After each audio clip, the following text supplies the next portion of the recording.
Akachaam.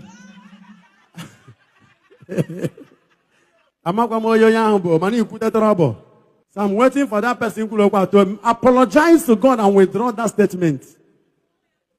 You are leading people astray. After Moye na kona say, come aga alo factory. Jewele na alo. Ege kwano doku ante. Ya bo kundi ablono. Wono kane we hane. Gwamam nandini nelo le weche factories. Hane yecha ne malaki fanyo babidoria. E mamado ni fanyo ba yelolo. Ibeto. Ego ya deba. Mamado ni ibeto yelolo. So you know, we mention it on a social media. You put a bomb on a family. How about you in a jealousy? How you are on social media? Like a more alone, no can eat you. How about a family company? No, Buddha. Now in Easter, you go the mother all carry a bar. How about you want to call a ribe? Now, all the Chuku, madam, your mother on a social media. Now, control the Lord of Chile. So, there you put away trouble. Amakwa moyo yangu mani ukuta trouble. Mboga fyo ni sigi mama ebi hene megi se megi. You know wege malu factory.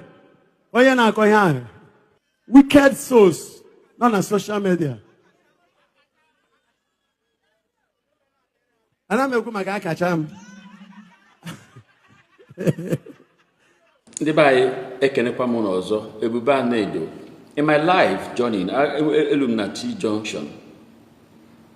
At that T junction, I have to make a choice. You know, it's either to go left or right. What I'm trying to say here, in essence, is that I have a choice to make, and they are between disappointing people or myself, and I've made a choice. And that choice is that I'm ready to disappoint as many people as possible rather than to disappoint myself. So, the raw truth, the undiluted fact will remain my style. Eh? I'm not looking for fans. Right?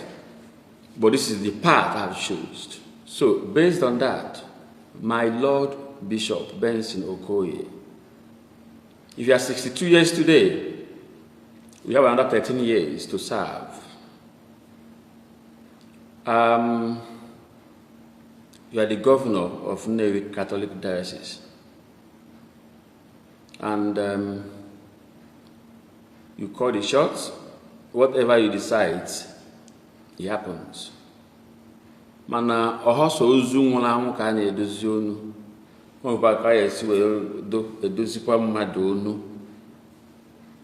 For people that we want to question this angle they take, is simply because I have strong feelings that if I come to you, my Lord, to mention about Cathedral or about Ifanyoba, you may walk out on me. So, I choose this path also because our people would rather to be safe than freedom. And I want to believe again that religion came with chains and chains and chips and then Bible, like Holy Book. And it's just playing out, day in, day out. If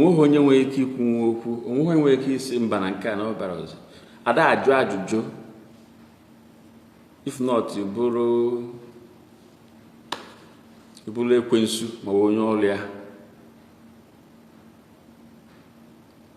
I'm a Christian, a strong Catholic. However, in fact, I will tell us one of the investigations I made about late Fada Edmond Nwabala. The way I do my things, I did my deep investigations about how things it's being done in Catholic family. Before, Father Obona, or the call before Shefa Deacon, and with a concept from the family or guardian. When the family are assigned, na ha na ara long wafa, we na true to kind of. And the part of ye father na hangu. Of what come all this. Bu no lo ozioma ka no and neto si we o mataro. But obasi no olele nwo obabili nwo no ho fa na eku. That's just how it is. And when I searched deeper, there was a pope that was pope for just a few days. And upon at this bond, Faith gave from priesthood. Based on that, if I want to talk about Fada Mwabala or Etosueung and the investigation, ndi bushili fi amo na no kwande fuleno or no kwande agwalia Owole Castle. My reasons is that when a mapokale was 2, Father family may approve no ndoka. Mwezie no property ndoka. Father no mweye. Che bilaka na okwo no nwo enie. What does that tell you? Onweho ebi yesi welu wayono. So that's for Fada Mwabala. May his soul rest in peace. Or if open collector ne, Jufebulu, Father, Bishop, Cardinal, or Pope, Onwo Enyeye, Iwotonyozo. That's what they believe. Who am I? So I don't Kumaka Father. I'm a Kumaka. Our Lady of Assumption Cathedral. Nnewi. I'm if I'm by a Tahana, Nnewi. Sometimes from the airport, I go straight to that cathedral. And then Niego.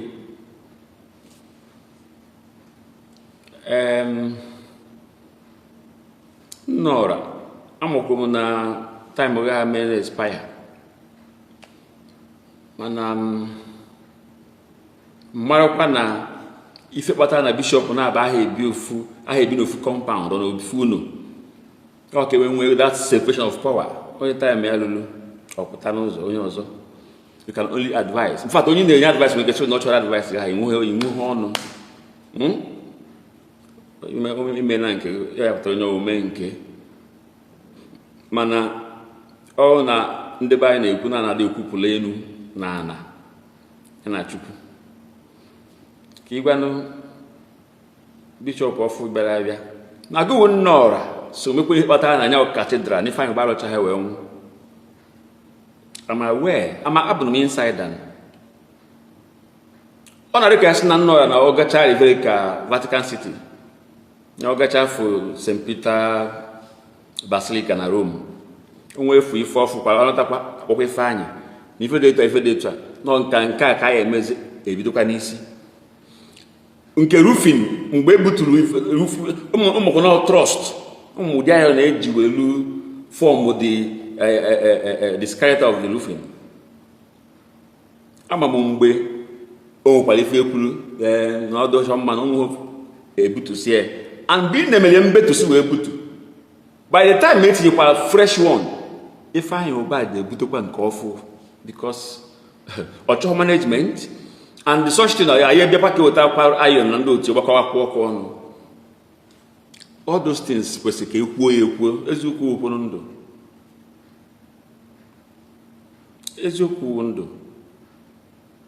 And the Oborona no well done a wee way.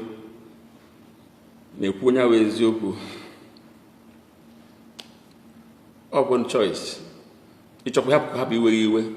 Each of the Zoku with Makobasinke. maka na ohu furu ebe eji mbazu enyi ibe ya na-amụ amụ gosi onye manye tụakwara ekwe ụbọchị nke eyiye. My argument is simple. Bishop Benson will not so block work, okay, fine, Palo the cathedral. Good and fine. St. Paul, St. Peter, St. Simon, da Abu Asaleba Haketa. He put 1 bag of cement. My Lord Bishop, in Azokoye, Bulokoye, Nazakoye. Only hand you an Azokeke.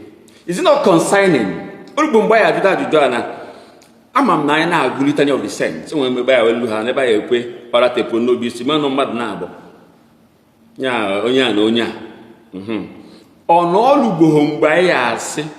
Na no nata. Kapi ofu keke, ofu okoye, ofu okonko no ofu okoye no nenibe. Oya duko man and Dutch Amichai, if I look at the Jacka name Mumai. Ko ebe meba mana okwu ahụ tabu can we freedom. Like I said in the beginning, I have choose never to disappoint myself anymore. Maka na nke okele onye ka ọ na-eme ndị be anyị ekele m.